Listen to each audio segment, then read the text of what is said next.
shot from Igor. Kostyakov has a word with the bench from Elmira. I believe specifically he's having a chat with number 24, Jacob Walters. It almost looks like one of the enforcers is undressed now, just outside of the bench. I'm going to have to try to figure out which number is missing. I think that's Skinner. I believe so, too. Tonight. Michaelis through the neutral zone, going in on Taylor, poke checked away. And Aaron Taylor, I think the puck's underneath him, and it looks like we're going to get a penalty. Kostyukov's going to go off for a hook. And I think the enforcers are saying, hey, how about a penalty shot? I don't know. If you're going to call a hook, I think it's got to be a penalty shot. He was on a breakaway. Yeah. Unless they're going to say it was after the shot. Either way, it doesn't look like they're giving the penalty shot. It's going to be a power play for Elmira with 6:30 to go. If I'm Delaware, I'd rather the penalty shot, I think.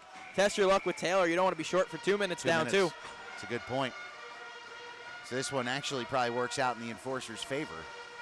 Michaelis on the draw. Delaware won it initially, but now the puck comes to Michaelis in the corner. He'll just turn with it, gets it to Yarwood. Yarwood back to Michaelis. I love this game that they play with the two men on this side, just kind of cycling, waiting to find an opening, whether it's back at the point or across the zone. Bit of an overload. Taylor got a stick on that cross-ice pass, though. Broke things up momentarily, but the Thunder can't get it out of the zone. Michaelis with the keep. And again, he'll play the two-man game with Yarwood here along the near wall. Yarwood walks into the circle, hands it off to Michaelis. Harrison's in front. Mafuz is at the point. Michaelis fakes the shot, gets it across to Mafuz. Right back to Michaelis in the slot. His shot's blocked by Penz, but he comes away with the puck. Now he'll throw it back to the point, but nobody was home. And it'll go all the way back into the Elmira end. But again, for them, it's all about time. 5:35 left in the third, and they've got a minute to go on the man advantage. And Charlie Penz is feeling that shot block. It was a big one, though. Great pass from Mafuz to Michaelis. And Penz, believe, got it with the skate, and those sting for a long time. Tondel tries to clear it out, can't do it on a good pinch by Yarwood. He'll throw it into the corner. Kyle Stevens battling with Tondel there. I got to give Patrick Tondel credit tonight, playing on the defense when he's normally a forward. He's actually stood up pretty well. I think he's done a fantastic job back there. Puck comes to Stevens, backhand pass to Yarwood. Yarwood turns and waits. Plays it back behind to Stevens. And now they'll switch positions. Stevens throws it across in front. Kieran Devine knocks it down and is able to clear. 25 seconds left on the power play. Under 5 to go in the third. Enforcers lead 6-4. Only 4:45 to play in the contest. Power play set to expire. Delaware is going to need two quick. Kieran Devine intercepts a pass in the neutral zone, but McIntosh was in too deep. So Kieran will just dump it all the way into the corner. That should take care of the power play as we're down to 1 second, 0. Back to even strength as Skropolis walks into the Delaware zone. Quick shot from the circle. I think that might have went off at DeCristofaro and wide. Now Contrado carries out. Contrado's pass ahead for Marker just a bit too far. And Whitcomb gets to it. Now we get a whistle. Looks like we're going to get a penalty on Elmira. It's Walters, unsportsmanlike. And Walters continuing to bark. Yep, 2 minutes unsportsmanlike conduct. So I guess the referees have just heard enough. It's been a very vocal Elmira bench all night long. And I'll be honest with you, I'm on the side of the Elmira bench. It could be equally as vocal on the Delaware side. But there has been a lot of barking from the Elmira side tonight, and finally Walters is going to pay the price for that and give the Thunder a chance to get back in the game. Aaron Taylor taking a look over to see, hey, should I come over here? Kyle Stevens just sitting on the puck after a stalemate off the draw, kills 4 seconds of penalty time. Taylor still between the pipes. If Evgeny Demin wins that draw cleanly, back to Penz. Penz plays it over to Marker as the Thunder look to set things up. Contrado. He'll turn and wait. Gets it to Marker. Walks into the circle. His shot blocked by Yarwood. Demin will get to it in the corner. Evgeny hands it off to Kalinin. Back to the top to Penz. Penz throws one in front. Deflected by Contrado, but that goes high over the glass and into the netting, and we'll get another whistle. 1:31 to go. And now Elmira upset, and rightfully so here. That was definitely off Brandon Contrado, but the faceoff's going to stay deep. Yeah, they missed that one clearly. But again, how long can you argue a call? The call's been made. Let's play. Demon and Stevens are ready to go, and Mafuz wants to continue the discussion. He has a point here. he certainly, I'm not saying he's not right, but they're not going to change it. Right, not at this point, no. Puck comes loose behind the net. Yarwood plays it around. Pens is able to keep it the blue line. Demon now. Back up top to Pens. Now his pass deflected by Stevens. Good stick there by 47. And now Demon has to backpedal. Kalinin takes the pass. Tries to hand it over to Contrado, and then Contrado just throws it wildly into the slot. Whitcomb got it, but he couldn't clear. His marker keeps, skates around Mafuz, throws one in front, but a good play by Stevens to intercept that pass, and he'll play it all the way down on Aaron Taylor. We're down to 55 seconds on the power play. Marker should have went up the near wall, and Anton Kalinin, they could have went in 2-on-1 with Evgeny Demon in front. Pens holds behind the net, 45 seconds left on the power play. Tried to find Kalinin at center ice. Puck still loose there. Good hit by Whitcomb. Now Kalinin will carry in. Goes around one defender. Avoids, for the most part, the hit from Yarwood, but it did its job. It got him off the puck and gave the Enforcers a chance to get it clear. I had an old hockey coach once tell me it's not about how hard it is. All you have to do is knock the guy off the puck. Certainly did that. 20 seconds left on the power play. Contrado will drop it back to Pens. Pens just kind of leaves it at center there, and Ryan Marker picks it up and will carry it into the zone. Fakes the shot. Now he peels back, and he'll wind it around. Demon gets there. 9 seconds left. Back to the point to Pens.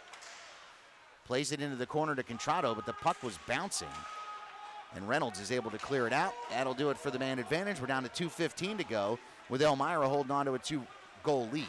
That was a huge kill for the Enforcers, obviously. That virtually puts this one away. 2 goals in 2 minutes. Obviously, it's possible, but it's going to be a tall task against this stingy defense. DeCristofaro will dump it into the Elmira zone. Jordan Clark chases there. DeCristofaro got him off the puck, and Evan McIntosh is able to come away with it in the corner.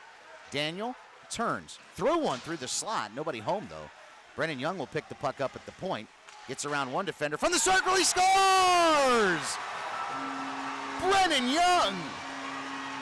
His second of the season. Well, I apologize. That's his 4th of the season.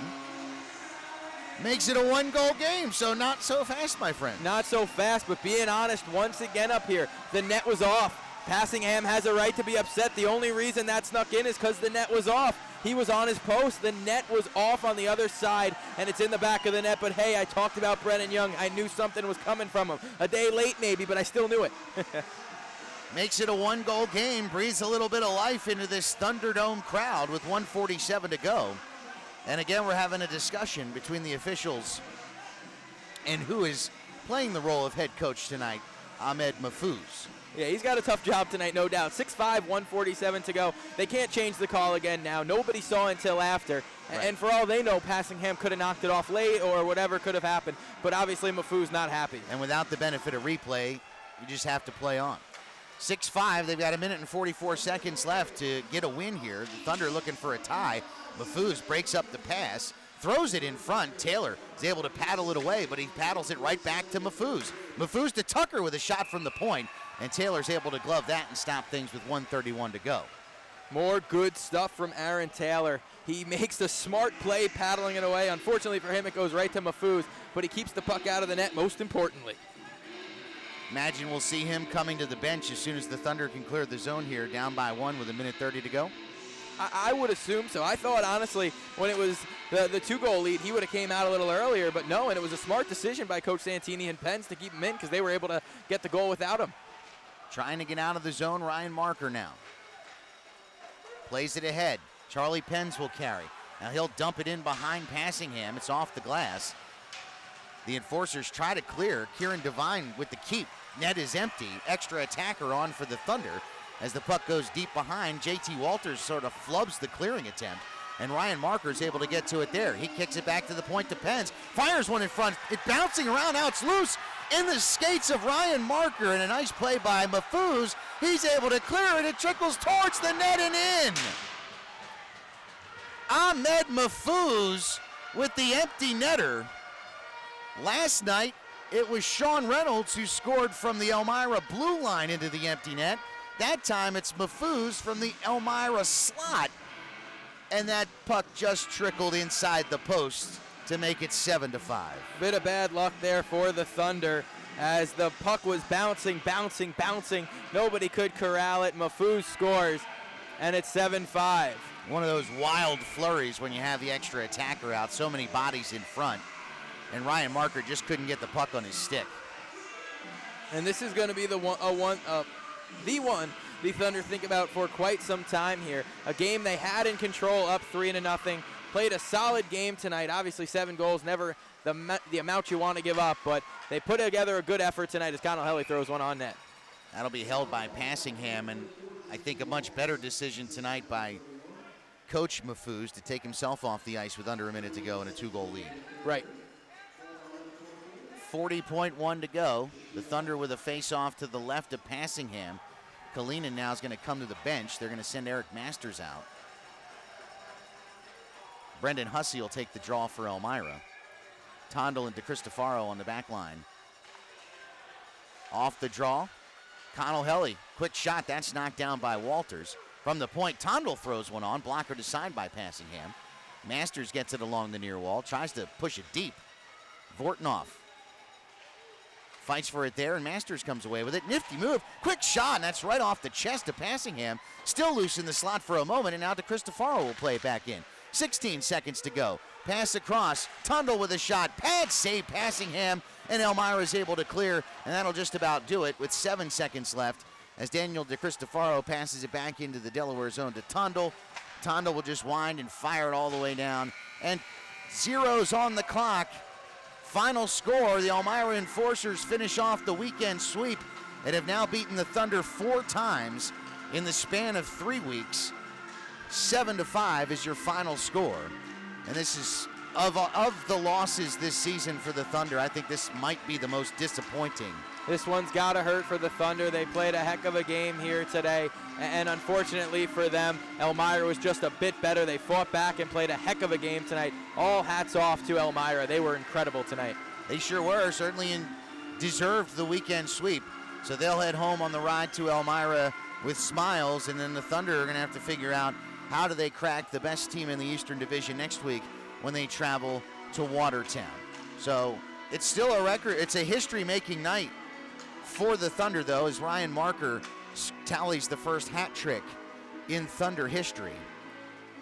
And I might have to stat check you there. I'm not 1,000% sure, but in Elmira, I'm pretty sure Contrado had one on that Friday night.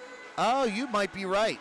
I'm pretty sure Brandon Contrado. Well, we could say it's the first hat trick at the Thunderdome. At the Thunderdome, there we go.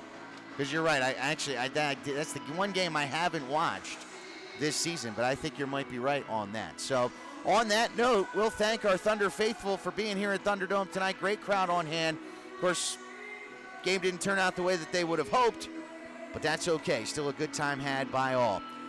On behalf of our broadcast crew here, for Sue and everyone behind the scenes that keeps us on the air, for Mike Basile, I'm Gary Schofield. Final score once again from Harrington, Elmira 7, the Thunder 5. You've been listening to or watching Delaware Thunder Hockey on YouTube. And remember, you can always follow us on Facebook. And you can live stream all Federal hockey games at federalhockey.com.